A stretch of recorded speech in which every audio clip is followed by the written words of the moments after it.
마음관리란 뭐냐? 내가 아닌 대상, 경계라고 해요. 불교에서는 경계. 나의 모든 대상들, 사건이 그렇고, 사람이 그렇고, 이웃이 그렇고, 이웃 옆에 있는 사람이 그렇고, 그 모든 대상들을 내가 어떻게 소화해낼 것인가? 소화 못해내면 지만 손해보는 거예요. 지 마음만 상처받아. 자기 마음만 상처받으니까 결국은 자기만 손해야. 그럼 소화를 잘 해내면 상처 안 받는 거죠. 상황이 어떻든 절대 상황을 탓하는 게 아닙니다. 불교는 경계를 탓하고 대상을 탓하는 것은 그건 천하의 어리석은 짓이다 그랬어요. 자식이 심한 경우, 자식이 시험 잘못 친 것도 그건 나에게는 대상이 아니야. 어떤 상황이라고요. 경계라고요. 그 경계, 자식이라고 하는 가장 절친한 경계까지도 내가 거기에 안고 달려야 돼. 거기에 시험 잘못 쳤는데 내 마음까지 상하면 이중손해잖아요. 시험만 잘못 쳤지 거기까지 마음까지 상할 필요는 없잖아. 안 그래요? 그래 이중 삼중으로 손해보는데 그래 그것이 또 다른 사람에게 전해지고 그 신경질 난다고 신경질 낸다든지 하는 그런 상황들, 그리고 또 뭐 일이 손에 안 잡히니까 일도 제대로 못하고 화를 안 내야 할 사람에게 화내고 그러면 그게 뭐 10배 20배로 번져져 가지고 손해를 아주 크게 보는 거예요. 손을 크게 보니까 딱 내 마음에서 딱 차단해버려요. 차단해버리고 내가 관리를 내 마음 내가 관리 잘해. 그래서 공행불교는 상습심이라 불교를 한다고 하는 일은 뭐냐? 결국 내 마음 관리를 합니다. 내 관리, 마음 관리라고 하는 것은 경계에 끄달리지 않는 일이다. 이렇게 말할 수가 있습니다. 경계에 끄달리지 않는 일이다. 심한 경우는 부모가 돌아가셨다 하더라도 거기에 내 마음을 최소한 적게 끄달리고 작게 끄달리고 가능한 적게 끄달리는 길을 모색해야 합니다. 그건 무슨 방법이든지 동원을 해서 자기 나름대로 자기가 아는 상식이나 불교적 지식이나 아니면 경험이나 이 모든 것들을 동원해서 내가 마음의 상처를 덜 받도록 아주 얇게 마음을 써야 돼요. 아주 얇게 마음을 써야 돼요. 그게 마음 관리예요. 그렇지 않으면 더욱 손해만 보게 된다. 이렇게 말씀드릴 수가 있습니다.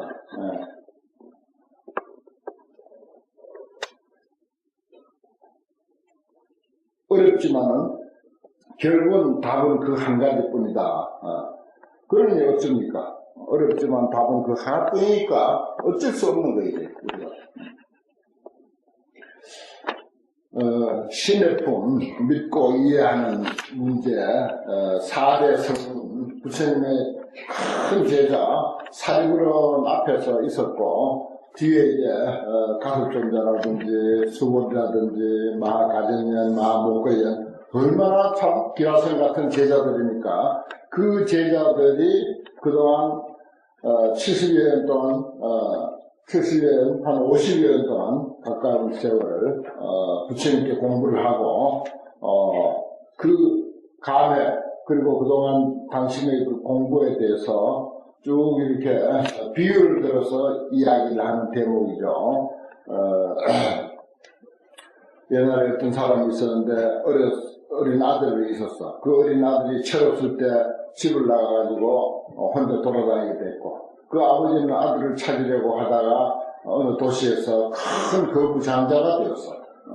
그런데 이 어려서 도망간 아들은 평생 동안 거지 행세를 하고 아주 천한 일이나 하고 하루에 최하 임금을 받아가면서 때로는 저기 역전 같은 데서 얻어먹으면서 오들오들 떨면서 자기도 하고 그런 세월을 보내다가 어느 순간 이제 아버지를 만나게 되는데 아버지인 줄 모르죠. 아버지는 아들인 줄 알고 그 아들을 반가워서 쫓아가서 반기려고 했는데 이 아들은 철딱선이 없이 전혀 모르니까 너무나도 어리어리한 집에서 왕기사라는 어떤 그런, 왕궁과 같은 그런 집에서, 사람이 쫓아나와서 잡으려고 하니까 놀라서 기절을 하게 됐다. 부처님이 사실 우리 중생들에게 던져주고자 하는 그 보물은, 그야말로, 부처님의 깨달은 그 자체 그대로입니다. 그것을 우리는 환경을 살아준 때다. 공자경합, 못난 자식이 놀라서 기절하는 정도의 수준, 그것은 환경이다. 이렇게 표현을 하죠. 그 법화경은 환경과 이제 수준은 같다. 그러나 이제 마지막 그 부처님의 재산을 물려주는 입장이 환경이다. 그래서 이 아들을 어떻게 하더라도 자기 수준에 맞도록 하는 그런 그 천한 일을 사람을 시켜서 같이 하게 되죠. 걸음을 친다든지 청소를 한다든지 화장실을 청소한다든지 하는 그런 일을 시키고 일당을 최하 일당을 겨우겨우 받는 그런 상황을 말하면 안경을 설하던 데다 그래요.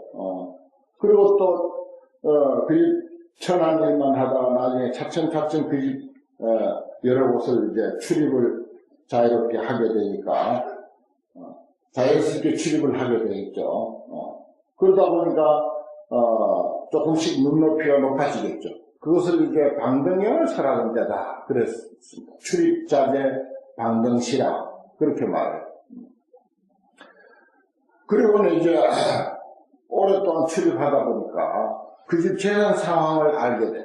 어느 창고에는 금이 있고, 어느 창고에는 은이 있고, 어느 창고에는 곡식이 있고, 어느 창고에는 뭐가 있고, 또 이제 재산이 회사는 어디 어떤 회사가 펼쳐져 있고, 또 어느 나라에는 또 어느 은행에 얼마나 돈이 맡겨져 있고, 이런 등등 그 재산 상황을 많이 알게 되는 그걸 이제 영지 보물 반야시 그래요. 금강경을 위시한 600부 반야경을 설하던 때를 부처님의 재산 상황을 환하게 파악하는 것. 파악하지만 그건 그 장자의 재산이지 그 사람의 재산은 아닌 거야. 못난 아들의 재산은 아닌 거야 아직은. 결국은 물려받지만 아직은 아니야. 그렇지만 이제 그 상황을 안다고 하는 게 참 중요한 거죠. 그래서 우리가 반야신경이 금강경이 하는 그런 반야부 경전은 바로 부처님의 재산 상황을 파악하는 그런 수준이다. 그렇지만 그건 남의 재산이 아직까지. 나에게는 아무것도 없었어. 그래서 그 다음에 이제 나중에 이 사람의 그 마음이 성숙하고 재산 상황을 환하게 파악을 다 했고 그래서 이제 이 장자가 국가의 중요한 그 장관들 뭐 이런 증명할 사람들을 전부 부르고 세상 뭐 이렇다 하는 유지들 사대고 다 불러가지고 수백 명을 증인으로 앉혀놓고 이 사람은 그동안 우리 집에 일을 하는 집사에 불과했어. 재산 상황을 파악하고 하는 집사에 불과했지만 사실은 이 사람은 집사가 아니라 내 본래 자식이었어. 라고 이렇게 이제 선포를 하게 되는 거죠. 선포를 하면서 나는 이제 늙어서 머지않아 열반에 죽을 입장이니까 내 모든 재산을 이 자식에게 물려주니까 여러분들은 그렇게 하시오. 이렇게 이제 선포를 하게 됩니다. 그것이 바로 법화경을 설하던 데다. 전부 가업 법화시 그래요. 가업을 전부 다 자식에게 물려준 시가 우리가 공부하는 이 법화경을 설하던 데다. 그러니까 우리가 법화경 공부 잘 해가지고 법화경을 제대로 이해가 되면 부처님의 깨달음의 재산, 부처님께서 6년 고행하셔가지고 보리수 아래서 큰 깨달음을 성취했는데 그래서 천하 둘도 없는 훌륭한 성인으로 추앙받습니다. 그래서 그분은 오늘 이 순간까지도 더 이상의 그 위대한 그분을 능가하는 인격자가 없죠.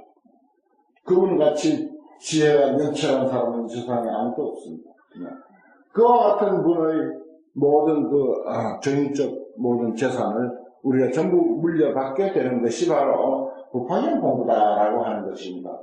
이런 큰 아주 엄청난 보물이에요, 이게. 그래서 여기도 경전에도 있었지만 정말 우리는 생각지도 않았던 보물을, 전혀 나는 생각지도 않았던 보물을 이렇게 얻게 되었습니다. 육조 해운대사가 나무 한 줌 팔려갔어요. 나무 한 줌 그까짓 거 요즘 돈으로 한 5만원 될까 말까. 지금은 가져가라 해도 안 가져가는 게 나무지만은, 나무를 팔고 사고 할 때, 뗄나무를 팔고 사고 할 때라 해봤자 나무 한 줌에 그저 2, 3만원 하거나 그런 정도의 가격입니다. 2, 3만원 하는 나무 한 줌 팔려갔다가 그 지게에다가 다이아몬드를 한 줌 짊어지고 돌아왔다고 하는 사실입니다. 육조 해운대사도 전혀 생각지 않았죠. 그저 나무 한 줌 가져간 거 잘, 값을 쳐서 받아내면 그걸로 끝이었어요. 더 이상 바라지 않았어요. 그런데 우연히 금강경 있는 구절을 듣고, 금강경 있는 한 구절의 이야기를 듣고는 그 빈 지게에다가 다이아몬드를 한 줌 짊어지게 되는 그런 행계를 했다는 것입니다. 예, 복화경에도 이 제자들이 수고리니 무슨 마가전년, 마가서, 마목걸련 이런 기라성 같은 제자들이 자기들도 전혀 우리들은 생각지 않았던 보물을 얻었습니다. 육조스님도 전혀 생각지 않았던 그런 행계를 부처님의 말씀을 듣고 했다는 것입니다. 그래서 그 사람은 그 참 호르몬이 나무 팔아서 모시던 호르몬이 어지간하면은 그 호르몬이 모시고 살아야 오를 거 아니야. 어떻게 하든지 살도록 준비를 해줬다고 이제 기록은 되어 있습니다. 그렇게 해주고는 보다 더 만 중생을 건지기 위해서 오조스님을 찾아가서 정식으로 불법을 배우고 불법을 전수를 받고 그래서 천하의 육조 해운대사가 됐다고 하는 사실입니다. 그 사건하고요, 이 복화경에서 이 4대 제자들이 여기서 신의 품에서 자신의 심령을 피력하는 내용하고 똑같습니다. 이러한 길이 있어요, 분명히. 우리는 욕심이 너무 작아.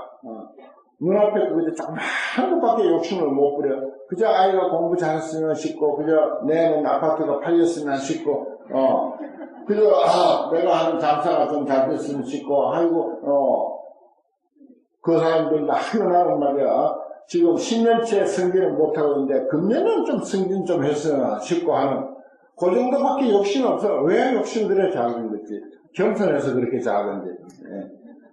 그 욕심뿐이야. 참, 어떻게 보면 천진하기도 하고, 순박하기도 하고, 소박하기도 하고, 참 욕심 없어.